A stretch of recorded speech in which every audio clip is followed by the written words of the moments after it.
صفحہ نمبر 158 قاف قدیم عبادت۔ تاریخ پر غور کرنے سے معلوم ہوتا ہے کہ روزہ دنیا کی سب سے پرانی اور قدیم عبادت ہے۔ حضرت آدم علیہ السلام سے لے کر حضرت محمد مصطفیٰ صلی اللہ علیہ وآلہ وسلم تک کی تمام امتوں پر فرض رہا۔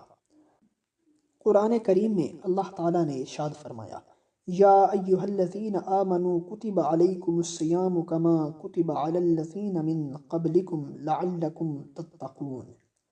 سورہ البقرہ۔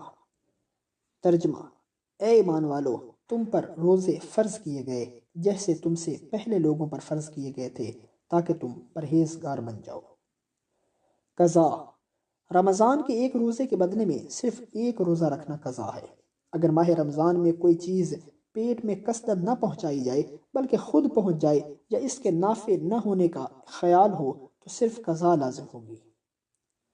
قضا روزوں کا مسلسل رکھنا ضروری نہیں ہے، جب چاہے جس طرح چاہے قضا روزے رکھنا درست ہے۔ باقی عذر ختم ہونے کے بعد جلد از جلد رکھ لینے چاہیے۔ زندگی اور طاقت کا بھروسہ نہیں ہے، لگاتار رکھے یا ایک ایک دو دو کر کے رکھے، سب صورتیں جائز اور درست ہیں۔ روزے کی قضا میں دن تاریخ مقرر کر کے قضا کی نیت کرنا کہ فلاں دن یا فلاں تاریخ کے روزے رکھتا ہوں، یہ ضروری نہیں ہے، بلکہ جتنے روزے قضا ہو گئے ہیں اتنے ہی روزے قضا کی نیت سے رکھ لے کافی ہے۔ اگر 2 رمضان کے کچھ روزے قضا ہو گئے اور دونوں سالوں کے روزوں کی قضا کرنی ہے تو سال کا مقرر کرنا ضروری ہے، یعنی اس طرح نیت کرے کہ فلاں سال کے روزوں کی قضا رکھتا ہوں۔ ابھی گزشتہ رمضان کے قضا روزے نہیں رکھے تھے کہ دوسرا رمضان آ گیا تو اب رمضان کے ادا روزے رکھے، بقیہ روزے عید کے بعد رکھے۔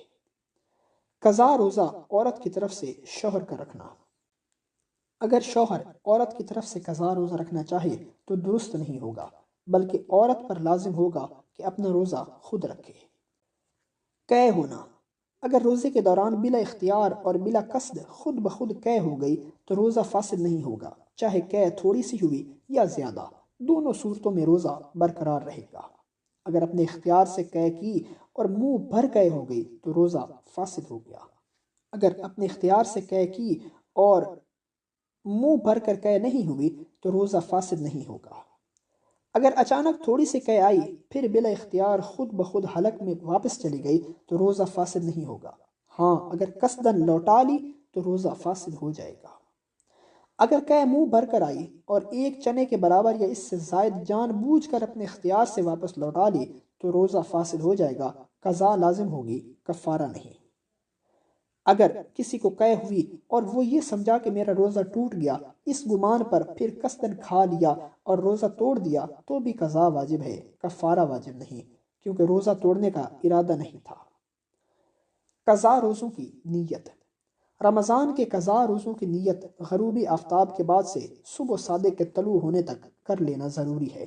اگر صبح صادق طلوع ہونے کے بعد رمضان کے قضا روزوں کی نیت کی جائے گی تو وہ شرعاً معتبر نہیں ہوگی اور روزہ صحیح نہیں ہوگا۔ اسی طرح نظر غیر معین اور کفارے کے روزوں کی نیت کا حکم بھی یہی ہے۔ قیدیوں کو فطرہ دینا: اگر قیدی غریب ہے، صاحب نصاب نہیں ہے تو اس کو فطرہ دینا جائز ہے۔